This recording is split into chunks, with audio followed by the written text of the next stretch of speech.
Hi, everybody. Tim Hughes here. I'm the co-founder and the CEO of DLA Ignite. Today, I've got Rob Wilmot with me. We're going to talk about democratization of innovation and how the world has changed in terms of the way that businesses work and can work.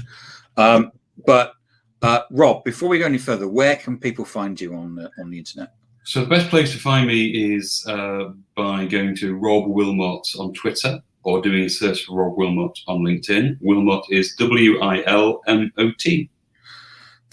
Thank you. So before as we get started, just to give some context, your first job was killing chickens, wasn't it? It was.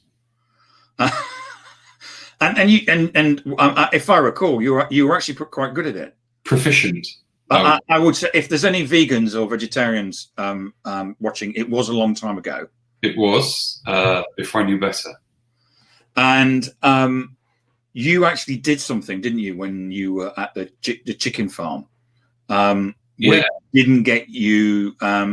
You've done what a lot of us have done, is that you asked a question, didn't you?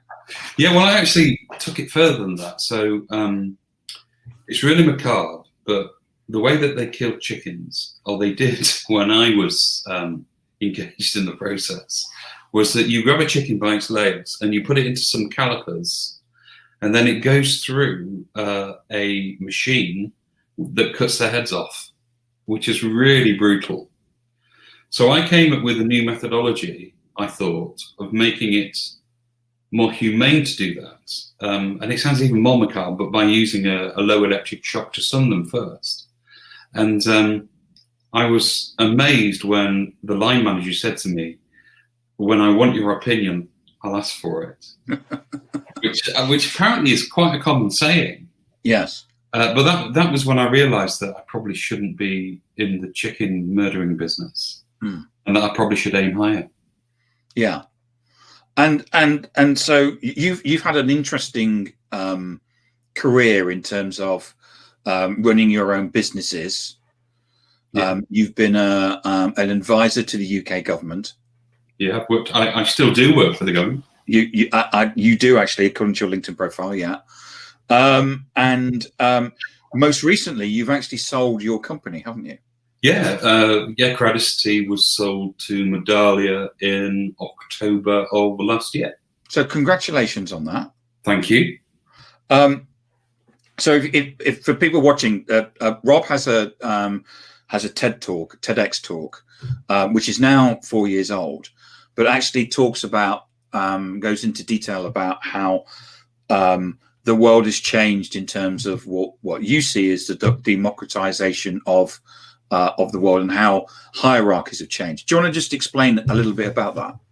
Yeah, so the TED Talks, it's really hard to do a TED Talk when you've only got 10 minutes, but what it does do is make you crystallize your message. I had to think about what this was, and it sounds really grand, this democratization of innovation. It isn't. It's just a way of saying flattening hierarchies and asking people pretty much at the coalface of any industry or healthcare system or government, what would you do to improve X? And X can be anything. So as my TEDx talk talks about, it could be, how do you create a legacy for the Olympic Games, which we did for the 2016 Olympic Games in Rio. Yeah, and I'll ask you about that. We'll come back to that. How do you improve patient care in a hospital? Yeah. How do you make sure that funding from a large NGO like the World Wildlife Fund can be applied in innovative ways to get the maximum gain? But it can be something as simple as how should we change a process in how we print stuff? So it can be a whole spectrum of innovation, essentially. But bringing people who have an opinion or have a view who might not normally be listened to into the process. So, I mean, your view is that the world has changed through social media. Yeah, totally. Yeah. And how would you explain that? What, in the way that world's changed through social media? Yeah, give me an example of how it's changed. Wow. So let me give an example by using this democratization of innovation. Yeah. Imagine that you want to find ways of distributing funds to new startups, and you're the World Wildlife Fund. Yeah. So what they did was set up an innovation competition. And in order to reach population, they tweeted about it and they shared on social media about it, and they drew a cohort into the challenge to find new ways of working. And by using the sort of amplification of social media, they drew in a big audience, and they came up with some great ideas, and they do that quite often. Right. And that's from my grounding of using social media. But equally, you can look at a bigger net of social media. So I reach so many people now, and I have new friends on social media, including you. We've met on social media. We've met on social, who I would never have met before. Yeah. And what that does for me is it allows me to have a broader network and be more in tune with broader themes and issues, and I learn so much more. So there is the fun side of looking at cats, and I often look at funny cats on Lab Bible, for instance. I posted a picture of my lunch today, so well, there you go. Yeah. And I have been guilty of posting my lunch on Instagram a few times. Yeah. But it's those serendipitous shares that you do online that bring other opportunities. So when I do a talk, for instance, and somebody tweets a picture of me, I might get another opportunity to speak somewhere else, and that often happens. And you meet so many new people, and it opens up so many new opportunities that would never have existed before social media. Yeah, I think for me, it's about learning new things. I connected with somebody recently on LinkedIn because they actually looked interesting, and they said, I only connect with people that I've met. And I said, and I went back and said, I can understand that, but I actually think that you're interesting, and I think that we can actually both learn from each other. And other times I've connected with someone recently, and she's a body language expert. And we ended up having this conversation for like 30 minutes. At the end of the 30 minutes, we were like old friends. And do you know what? It's a connectivity thing, isn't it? It brings people together. And you never know. I mean, there's, someone came to me today while I'm having lunch, and they said, "I'm writing a book. Can you give me any advice?" And he said, and I said, he's actually written 40,000 words of it. And he said, "Well, I could do with an editor." So I said, "Well, I know someone who's got an editor, who is an editor." So I went to Ian, and I've connected Ian to Stephen, and it's like. And we kind of did this years ago, because you would have handed people business cards, but we're able now to do this at scale. When I watched your TEDx talk, I liked it, and whenever I like anything, it automatically tweets, and it tweeted it, and then someone actually retweeted my tweet with mentioning you, saying, "Oh, I remember seeing this 4 years ago, and wasn't it great?" And you ended up having this conversation with that person. Yeah, and being connected. It happens. And equally, day before yesterday, I was doing a talk at King's College London Business School, my 8th guest lecture, on the back of meeting Dr. Dirk von Lem, who runs that course, on LinkedIn because of something he shared and something I liked.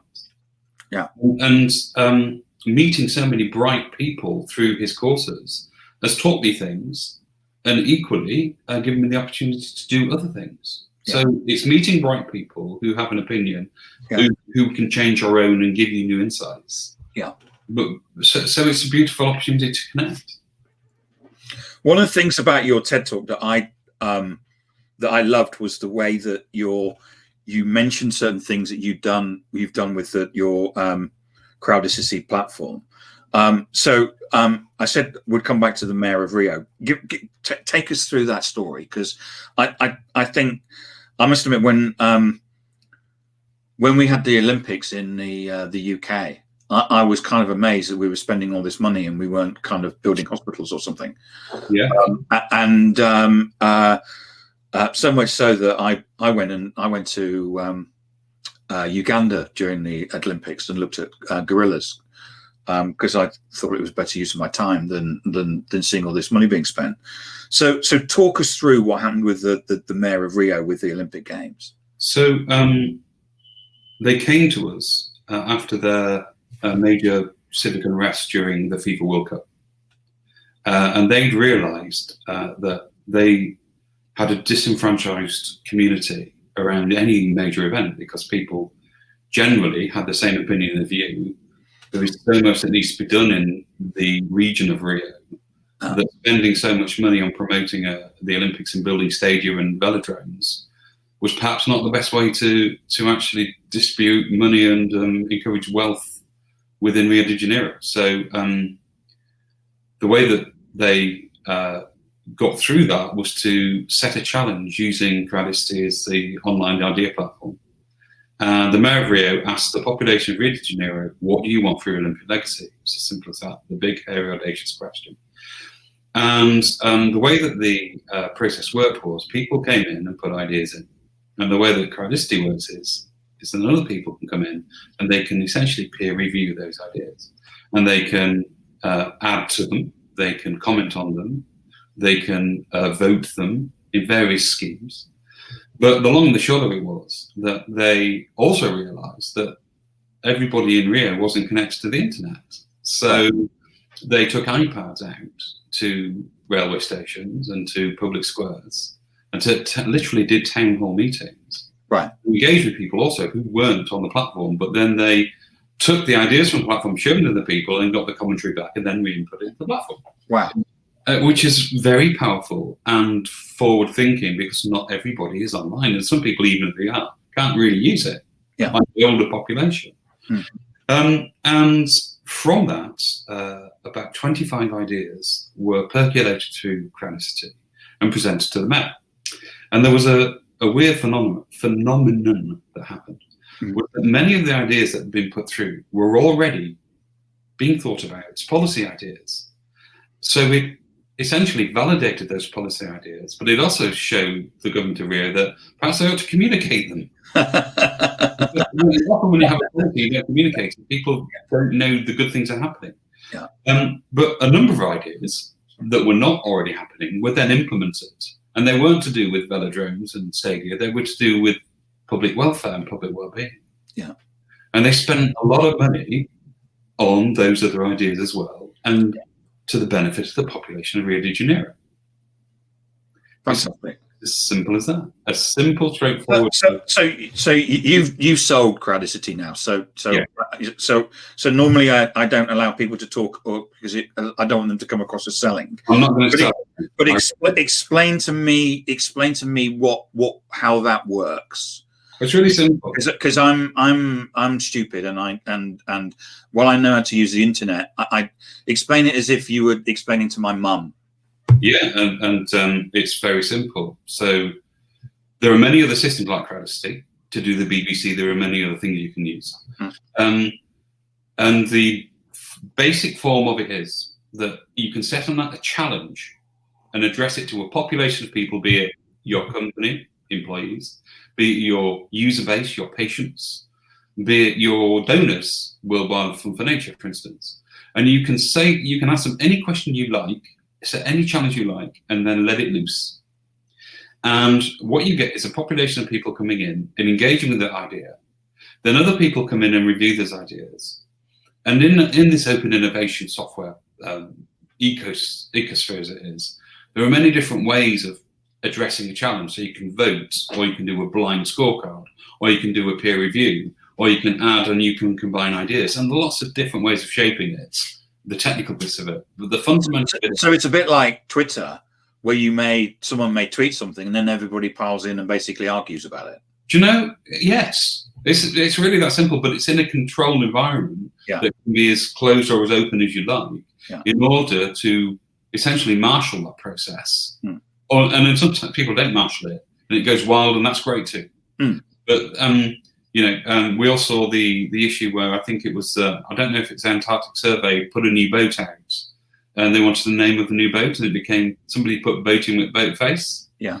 And that was very popular, and I think they called the little submarine that's attached to the boat Boating with Boatface. They actually did, yes. They did, which I think is good, because you should take those ideas. I've seen Boating with Boatface, and so the boat they actually wanted to be named, they actually named something else. They didn't go through with Exactly right. Yeah. And that is one of the things you have to watch for in big open innovation crowdsourcing exercises, that you set your rules of engagement if you want to have rules of engagement. And often, in order to make sure you don't get that runaway process, is to put a panel at the end of it where all of the broad work is done to get it down to, say, 20 ideas, and then a smaller panel of experts or chosen people then would select from that panel. Yeah, because I think that's what happened with the new £20 note, which came out on the 20th of February of this year, which has got the artist JMW Turner on. Yes. I think what happened was that they got to a short list of 20, and then Turner was chosen. Yeah, I have to declare an interest that I'm a member of the JMW Turner Society. So, well, he was a very good painter. Yes, his summer house actually is not far from where I live in West London. So, yes, we were very pleased with that. But yes, I think it got it down to a 20, so you can do that with the panel. Yeah. So you also you've talked about the wildlife fund as well. Talk us through that as well. So what they've done with crowdsourcing, I'll call it crowdsourcing rather than bang on about crowdicity. So crowdsourcing, what they've done is they've used it in many different ways, but one of the ways they've used it is for setting innovation challenges, where they set up innovation competitions and set up what's called a milestone process. That is an automated process where they set a bar for the competitor, as in you've got to go through so many cycles, get so many votes, get so many peer reviews, and then it goes to a panel. So essentially, it goes through an automated process of voting, peer review, etc., etc. And at the end of that, they've awarded grants for clean tech and green tech ideas. Also ideas for helping to improve ecosystems, etc., etc. And at the moment, they're running something called the Landscape Finance Lab, which is putting up ideas for projects in the Amazon rainforest, etc., and for saving wildlife species. That's how to get out. It's connecting the nuance, and connecting that with potential donors, right? Which is millions and millions of dollars of funding that's made available through this system. Right. And so those are all sort of like non-for-profit, but you've also done some stuff with Hutchinson Communications, didn't you? Which is, so that's sort of, in case there's too many people watching going, yeah, that's all for charities and non-for-profits. Yeah. Where the people in real business use it. There are loads of organisations that use it. Some I can't talk about because they're private, and finance institutions and large software companies, for instance, who use it. But yeah, we did a big exercise with 3. Hutchinson Wampoa, they have 3 as a brand in the UK, for instance. And what they used Crowdicity for, open innovation, was to try and improve customer service by finding exemplars of great customer service. So they put a challenge onto their crowdsourcing platform that said, how do we improve the customer experience for people coming in using our service? And equally, how do we find the best practices and best ideas in the organisation that work in a store in Reading that might work in Glasgow, for instance, or in a call centre in Mumbai or whatever? And what they did was they crowdsourced, how do we improve our customer service? And on the back of that, they engaged all their employees, and they found a way of increasing the way that they deliver their customer excellence and taking the best practices from various parts of the organisation and applying them throughout. Because Southwest Airways did this, but before the platform, which was that they worked out that they would go bust unless they got to the point where they could turn around their planes in 30 minutes. And therefore they crowdsourced that. But I think they probably did it with a pen and paper. It was before. You can. The fact is, you don't need to have necessarily a cloud-based solution for doing this. You can use a spreadsheet and a pen and paper. You probably won't get the pace and the scale and the capability of managing effectively and also analysing data, which you get with a solution. But in theory, you can do it. Yeah, and I've noticed that something that's dear to my heart, which is I noticed that in the UK, the Alzheimer's Society have started doing something like this. I need to get involved in it because I want to share my mum, because my mum has a lot of experience. My father has Alzheimer's and dementia, and my mum has a lot of knowledge about finding ways around the UK NHS to get things sorted and to get funding. And I want to get her involved because it would be great to actually tap her knowledge for the good of other people. And I know you're mentioning that because you know that the Alzheimer's Society is based on the Crowdsourcing platform. I can't remember where I got the information, but I know I ended up at the Alzheimer's website, and it's called the Alzheimer's Hub or something. And I thought I need to get in. I need to understand this because I need to. You know, my mum's very computer literate, though she says that she's not. You know, she has an iPad and she has an Alexa and she plays Scrabble over the internet and stuff like that. And I want to be able to, and I've always thought she's always been a great ability. She has a fantastic ability to organize things. It's her gift. It's her superpower. And what I would love her to be able to do is to be able to organize things for other people over the web who have the same issues that she has around dementia and Alzheimer's and Parkinson's and all the things, the whole mixture of things that my father has and a number of her friends have as well. So going to the Alzheimer Hub, which again, without selling, just happens to be based on the Crowdsourcing platform, is a really worthwhile cause when there are many other crowdsourcing communities like that around that aren't simply through Crowdsourcing. Yeah, and you know that I just. It's just, for me, it's just amazing about how we've been able to, we often talk about the internet as about selling over the internet or marketing but actually the way that we're able to do things for the good of society through the internet and the power of the internet is an amazing thing. But you know what? That's what was one of the prime drivers for me with Crowdsourcing. Right. And the public good and the ability to reach big audiences and democratize innovation. It just so happened that it became a really great, useful business tool and a really great tool for people like the NHS to use to engage their service users. But those are the best solutions, aren't they, when you create something that gets used for something else by the nature of people finding a way to make it useful. And seeing so many organizations using it. Well, I see so many people on social, and who come and go, who basically it's about how do I monetize social. And I've always been in a situation where I think, well, I know that if you try and monetize it, it doesn't work. So there's a really great bloke, and I think you know him, Ted Rubin, isn't it? Yes. I think it's Ted. And Ted, I've been having an email conversation with him the other day, actually. I met him several years ago. Yes. At dinner through a mate. Yes. And his return on relationship, ROR. Relationships, ROR. Yeah. ROR is exactly what it's about. It's not looking for the sell. It's looking for a relationship and seeing what unfolds from that relationship and being authentic and truthful in engaging in that relationship. And that's stuck with me for a long time. We've all done, when the internet happened, we've all done that, go in for the kill. So LinkedIn for me, if you want my little stories here, LinkedIn for me is an amazing platform that I never sell on.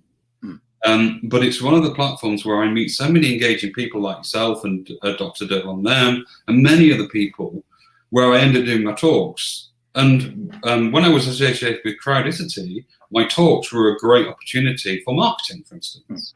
It's still something I do because I love it. And I did the talk last week because I love talking about innovation and disruption. It doesn't have to be attached to a company. So I found social media, particularly LinkedIn, very useful for that. But what I do find on LinkedIn is there seems to be a generation of people who are doing the switch and bait, where they will send you a connection request. And I tend to accept every connection request because it's a way of building a relationship. You never know. So I go on trust. But then what happens is 10 seconds later, I get an automated message through LinkedIn saying, we do this great thing or this great thing and this great thing, and you could benefit from this great thing. And then I disconnect. I take away the connection from them. I remove them because you don't get a relationship building process by sending in the sales message. No, and I think that there's two things. One is that, and we call that basically cold calling on a social network. Yes. Because if you think about a classic cold call, is you phone somebody up and you pitch to them, and so you interrupt and you broadcast. And what people still do is that they use social media in that format.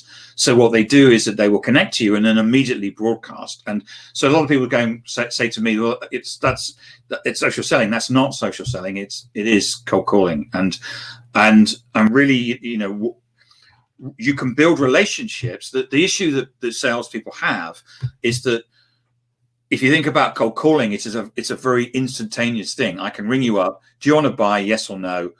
Put the phone down. Do you want to buy? Yes or no? Put the phone down. Yeah. And therefore you can still do that on social, but not by pitching, because when you pitch on social, you're not in control of the results. When you're phoning, if I ring up Rob, we've got this special facility for X, Y, and Z, and you can say, well, that's not what I'm about, and you can turn around and say, so what are you about, Rob?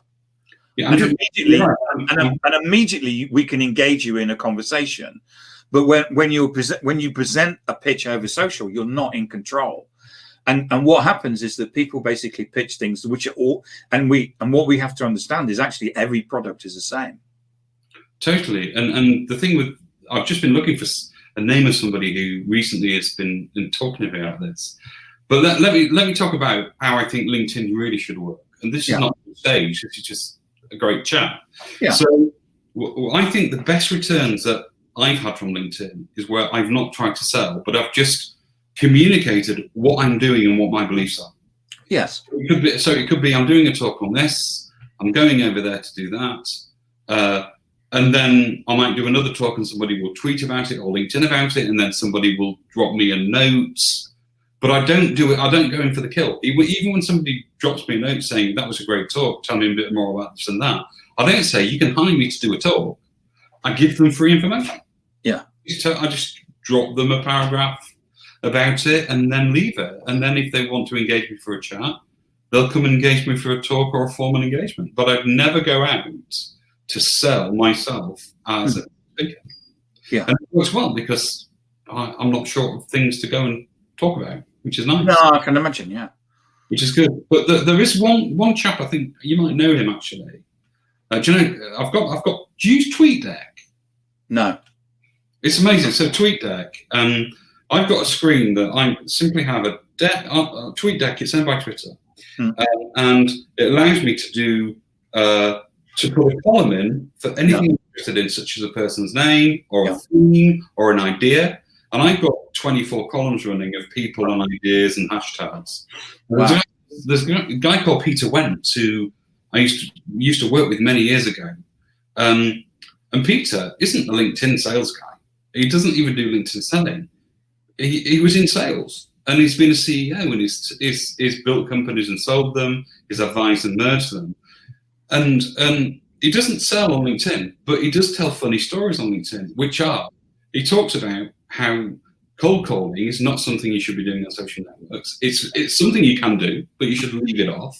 Yeah. But I would urge you and your audience base to go and have a look at Peter Wentz LinkedIn tirades. Yeah. They're very, very funny. Yeah, but true. And that is one of the things that we teach people is about how to build your LinkedIn profile. So I mean, the classic example, you have a conversation with people, and what you do whenever you meet somebody, you basically build rapport. So you find common elements, a commonality where you feel that you can trust each other, and then you can go on to the point where you can have business. True. So I had a call with someone recently, and there's this sort of dance about where did you work and what did you do and how did you do that and who do you know there and stuff like that, and we weave this merry dance which took us 20 minutes before we got to the point and saying, actually I think you don't say I trust you enough, but actually you get to the point and say, well, why don't we have some lunch and actually talk about this in more detail. But actually what you can do is you can actually build all that trust on LinkedIn in effect, it's a 1D screen, but you can build that as your castle on LinkedIn. So people look at your LinkedIn and immediately go, I actually think that he or she is a really good guy. So I had someone who's the president of a company contact me on LinkedIn the other day, and she said, you know my title, which is should have played Quidditch for England. Yeah, well, you probably should. And she came back and said, anyone who's got Quidditch in their title, I want to be connected to them. There you go. Right, there you go. So I went back to her, and so as a company, she would be very useful for us as a partner or reseller in Canada. Now, I'm not going to go to her and immediately pitch to her. I just went back to her and say, so what does your company do? And so she basically told me what the company did. So as a salesperson, I can immediately go, well, actually, I could do with a chat with you. Do you fancy a call? Yeah. And so I've not pitched, but I've just used good old salespeople's questioning as a way of getting a conversation. And ultimately, because some people think social selling, you have to do it all on social. But the moment you can get person, I think when I met you, I think I probably would have said, let's have a call or let's have a meeting or something. Get the person, because the best thing to do always is have a face-to-face conversation or a telephone call. And we did, because eventually you and I met at, I think it's Royal Society of Arts. We did, yes. For a cup of tea. We did. We had a cup of tea, just before you sold your... It was like the day before you got the incoming call about selling your company. It was a month before, I think, but maybe you're a lucky talisman. But maybe you're a lucky talisman. But the other thing is, you did actually make me get these. Oh my God! So essentially, it's like you're my brother. But it's more than that. I remember I was looking at the menu at the Royal Society of Arts, and I was holding it at arm's length, and you said, "Do you need glasses?" And the week after, I went and got my eyes tested, and you've improved my eyesight too. Oh, fantastic. So LinkedIn has led us to my improved eyesight. Yeah, and if it wasn't for me, you wouldn't have sold your company. That as well. Yeah. Rob, it's at 30 minutes, so I want to pull a hold because we could end up talking forever. Thank you very much. It's been really insightful. I mean, I think your case studies of actually using social for an ability to crowdsource innovation, I think, is amazing. And the fact that you've also been able to do something and change the world is 10 out of 10. So. I don't know what to say to that except thank you for hosting me today. You're welcome. And I hope you get something useful out of this whole recording you just done. Good. I'm sure it will. So, I'm sure something will come of it. Thank you. Good to see you, mate. Thanks, Rob. Good to see you. Have a good day. Thank you. Bye.